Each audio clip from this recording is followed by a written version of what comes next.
Assalamualaikum warahmatullahi wabarakatuh. Di sini saya akan menjelaskan lagi tentang perbandingan pendidikan seperti di video-video yang sebelum-sebelumnya. Nah, tapi kali ini tentang perbandingan pendidikan di negara Irak. Nah, Irak adalah negara yang berbentuk republik yang negara Irak ini merdeka pada tahun 1958. Kemudian pada tahun 1950 tercatat penduduknya berjumlah 5.100.000 orang. Yang 93 penduduknya kebanyakan beragama Islam, dengan rincian kaum Sunninya 36%, yaitu sejumlah 1.850.000 orang. Kemudian kaum Syiinya yaitu 57%, jumlahnya 2.880.000 orang. Kemudian luas negara Irak ini adalah 304.000 km dengan Baghdad sebagai ibu kotanya, yang memiliki hasil utama yaitu berupa padi-padian, kurma, kapas, kulit, permadani, dan juga minyak. Nah, seperti yang kita ketahui, di kota Baghdad, di kota Irak yang memiliki ibu kota Baghdad, nah sejarah pendidikannya ini terjadi di kota Baghdad tersebut. Jadi pada dulu masa Bani Abbasiyah, yaitu pada masa keemasan Islam di sana ya, ada sering kita dengar dengan sebutan The Golden Age di masa Abbasiyah. Jadi pada masa ini kota Baghdad itu dijadikan sebagai kota pemerintahannya Bani Abbasiyah, karena dianggap kota Baghdad ini adalah kota yang paling strategis. Jadi semua puncak keilmuan waktu itu terjadi di kota Baghdad, seperti dalam bidang ekonomi, peradaban, kekuasaan, serta berkembangnya ilmu cabang pengetahuan, itu semuanya terjadi di kota Baghdad. Nah, fenomena inilah yang kemudian melahirkan cendekiawan besar yang menghasilkan berbagai inovasi baru di berbagai disiplin ilmu pengetahuan. Jadi itulah yang menjadikan Irak pada saat ini menjadi kota yang banyak menarik perhatian negara asing, seperti itu. Kemudian pemerintahan Abbasiyah pada waktu itu berkuasa kurang lebih selama 5 abad, yaitu dari tahun 750 sampai 1258 Masehi.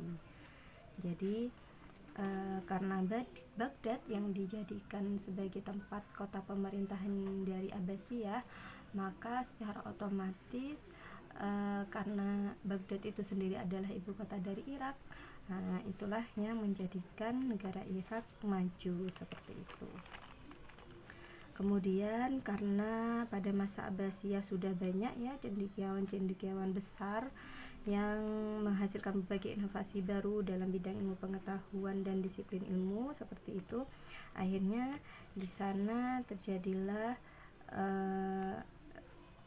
kenaikan level dalam bidang pendidikannya. Jadi orang-orang asing itu juga tertarik untuk mencoba melakukan pendidikan di Irak.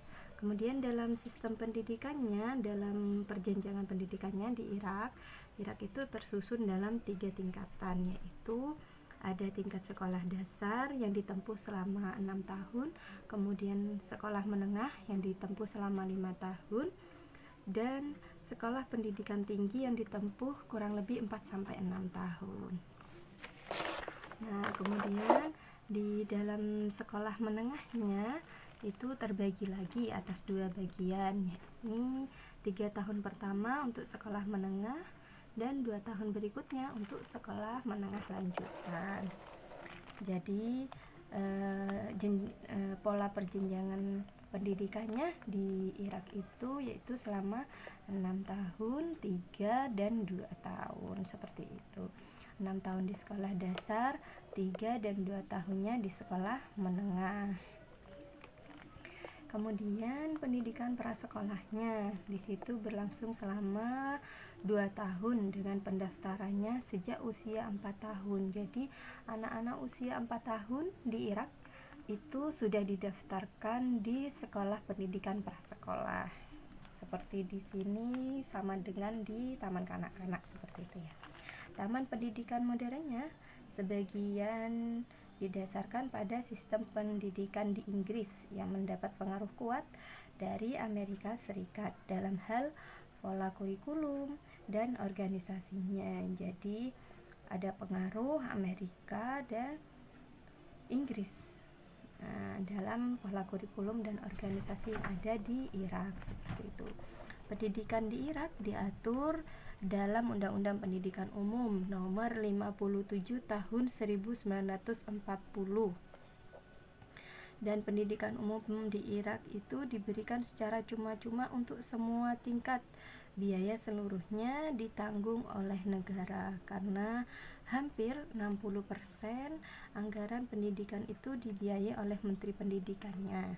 Kemudian 40%-nya berasal dari kontribusi Menteri Perencanaan dan sekitar 25% berasal dari APBN yang disediakan memang untuk dana pendidikan seperti itu.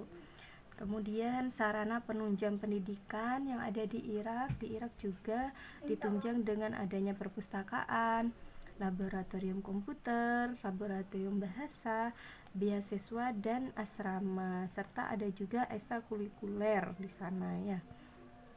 Jadi mereka-mereka di Irak, siswa-siswa di Irak seperti itu yang menerima beasiswa itu akan memperoleh berbagai fasilitas seperti dapat uang saku bulanan, akomodasi, tempat tinggal di asrama, dan jaminan kesehatan berobat gratis untuk segala jenis penyakit. Jadi benar-benar dijamin ya siswa-siswi di Irak seperti itu. Kemudian ekstrakurikuler yang umumnya dilakukan mahasiswa di Irak itu adalah kegiatan layanan pengabdian masyarakat dan juga kegiatan di bidang seni dan budaya.